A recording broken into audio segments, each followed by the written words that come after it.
بسم الله الرحمن الرحیم. السلام علیکم ګرانو دوستانو امید ده چې ټول جوړ او روغ یاست.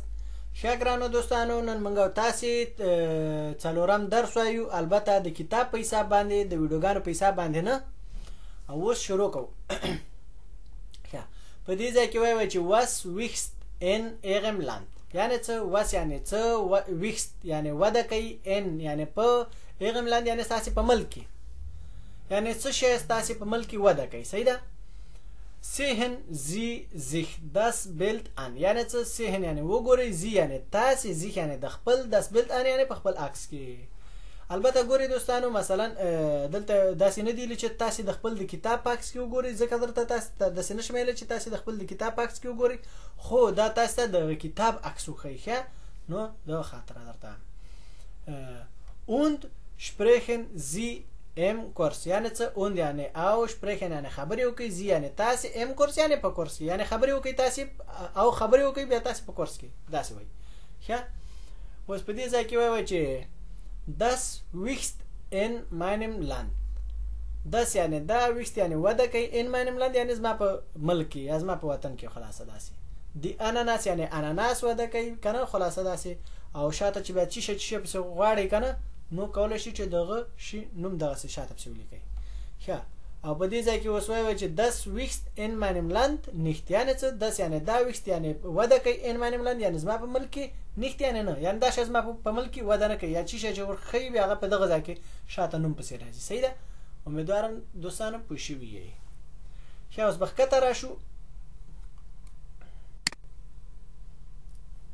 ښه، د دې نمونه ویلو نه مخکې به زه تاسو ته یوه خبره وکړم دوستانو. هغه خبره دا ده، ګورئ دوستانو، که چېرې تاسې دغه ژبه یا الماني ژبه یا د ډوچ ژبه یا د جرمن ژبه، خلاصه دغه په دغو نومونو باندې یادېږي که نه، ځکه مې ورته دونه ډېر ویلې.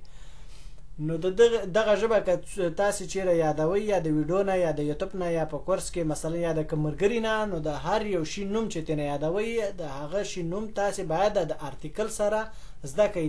په دې ژبه کې 3 ارتیکله دي چې der die das، دغه 3 ارتیکله دي.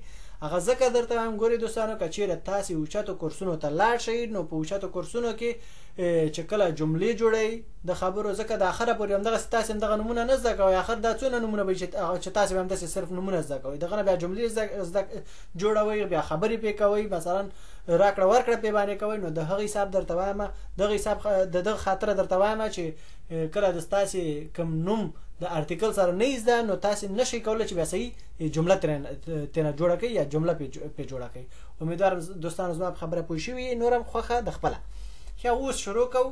او د شروع نه مخکې دلته دا خبره درته کوم، دلته چې دا د کومو شیونو نومونه اخیستل شوي، دلته یو شی یاد شوی، بیا د کوم شیونه چې جمع یادېږي یا ډېر یادېږي که نه، نو هغه بیا په بل درس کې راځي یا په بله پاڼه کې دي، هغه بیا درته وایم. ښه، der Blumenkohl یعنی ګلپي، څوک ګوپي ورته وایي، څوک ورته ګلپي وایي.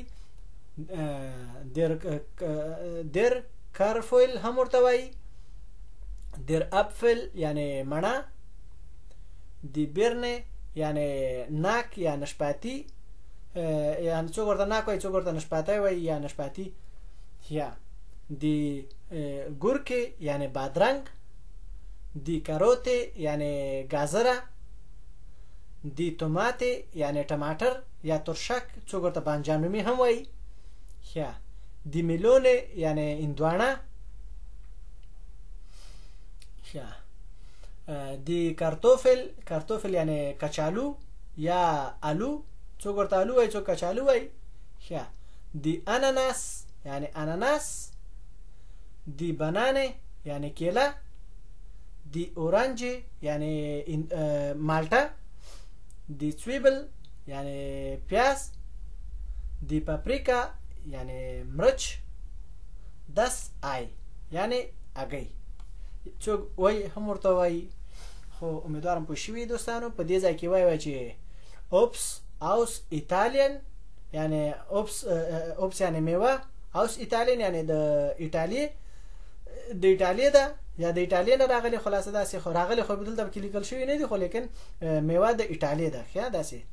ښه، په دې ځای کې وایي چې Gemüse aus der Türkei یعنی سبزي د ترکیې نه. ښه امیدوارم دوستانو پوه شوي اوس به ښکته لاړ شو.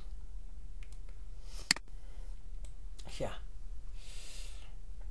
په دې ځای کې وایي چې schreiben Sie die neuen Wörter auf bunte Karten der die das یعنی څه schreiben یعنی ولیکئ Sie یعنی تاسې د neuen یعنی نوې Wörter یعنی جملې auf bunte Karten یعنی په رنګي کارټونو کې der die das یعنی der die das article په حساب باندې ښه یعنی چې دا درې قسمه رنګي کارټونه دي د der die das article په حساب باندې رنګونه لکه دلته موږ ګورئ دلته هم درې رنګ ورکړي ښه او په شروع کې مې درته ویلي دي ښه چې مثلا der die das دغه ځان ته بیل بیل رنګونه لري ښه امیدوارم دوستان پوه شوي ښه په دې ځای کې بیا وایي چې malen Sie auf die Rückseite das Bild یعنی څه malen یعنی رسم کوي یا ونخلوي زی یعنی تاسې auf die Rückseite یعنی په پشت das Bild یعنی د دې عکس یعنی د کارټون بیا د دې عکس په پشت باندې ونخلوي ښه امیدوارم دوستانو پوه شوي دلته وایي چې mischen Sie die Karten und sortieren Sie nach der die das یعنی څه مشن یعنی ګډوډي کوي زی یعنی تاسې د کارتن یعنی کارټونه اوند یعنی او سورتیرن یعنی په ترتیب کې یا مرتب کوي زی یعنی تاسې نخ یعنی پس در دی دس یعنی د در دی دس ارتیکل په حساب باندې تاسې په ترتیب کې جوړ کې یعنی ښه oben sie die Wörter mit den Karten یعنی څه oben یعنی تمرین وکړي زی یعنی تاسې دی ورته یعنی د جملو mit یعنی سره دین کارتن یعنی د کارټونو سره یعنی د جملو تمرین وکړئ تاسې سره د کارټونو ښه امیدوارم دوستانو تاسې پوه شوي او په دغه ځای کې هم دغلته یو هغه ده